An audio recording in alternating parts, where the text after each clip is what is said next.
Bom, hoje nós estamos aqui de Hulanda, uma delegação que também que regularmente. O último viagem na minha 2 anos passados, então o governo está intercambiar informação com o outro.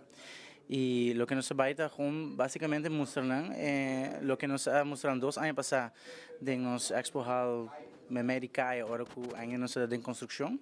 Então, por o projeto com está completado, ou quase completado. Porque tem parte de caya grande que está claro, praticamente, e agora nós estamos bezig com a parte que falta, porque tem aansluiting, a parte que vai para trás de Arubus, direção de cruise terminal e também welcome plaza. Dus ik kan het entregar para a FDA, dus nós estamos bezig com o projeto explicando assim. Não, mas tem diferentes projetos ongoing, mas tem Carnaval Village, que não quer trazer para cabo que a primeira fase, para manter a primeira eleição, como é que a caixa de dia.